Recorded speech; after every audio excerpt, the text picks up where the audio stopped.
I did some awful stuff when I was young.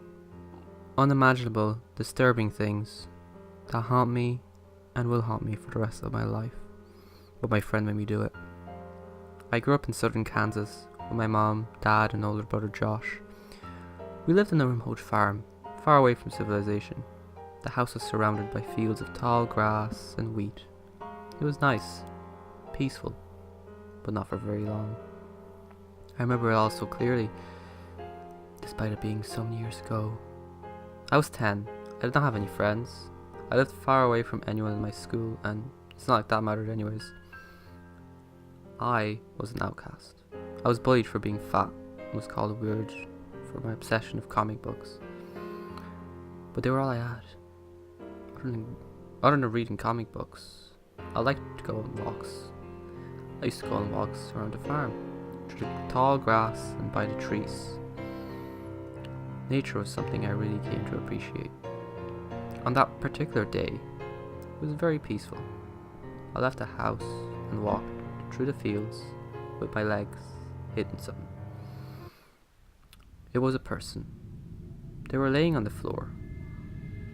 I don't think I knew that they were dead, because I apologized, introduced myself, and proceeded to sit down on the floor next to them, asking them about their day. It felt odd, and it got weirder. The body did talk back to me. I stayed there for a very long time, talking to it, until I excused myself when it was getting dark. I came back every day. Finally, I had someone to talk to. It felt nice to talk to someone other than my parents. The conversation was fine at first, but then the body started to ask weird questions. Like, who in your family would you kill if you had to, and would you rather stab someone or shoot someone? Even then, the questions felt weird, but for some reason I did not leave. But then, the voice got in my head, and it got really aggressive sometimes. This went on, and eventually I could not take it anymore.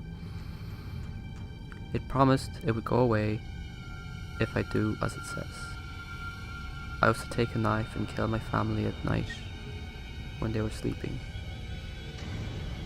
I love my family, but I could not bear the voice in my head. It felt like it was drilling through my skull, and I wanted it to stop. This was not fun anymore. I woke up in the middle of the night. The voice was so intense, I knew I had to do it. I grabbed the kitchen knife from downstairs and headed to my brother's room. I climbed to his bed, and he woke up, looked at me and smiled. "Hey kiddo, what are you doing up? Everything alright?"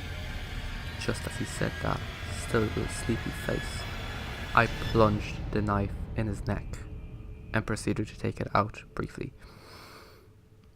Blood came pouring out like a waterfall. He fell back onto the bed and proceeded to die within seconds. I then headed to my parents' room, and I first stabbed my dad in the exact same way I stabbed my brother. My mother woke up and screamed. I sliced her face and then stabbed her repeatedly until her voice faded too, and I knew I was all alone. The police came 3 days later, since nobody could get in touch with my parents or brother, and they found me with the decaying bodies of my family. I was placed in juvenile, put on trial when I was 18, and I served a 20-year sentence. I'm out of prison, and it was all for nothing. The voice never left. It just got stronger. And now it's the strongest it's ever been. I either need to kill someone or kill myself.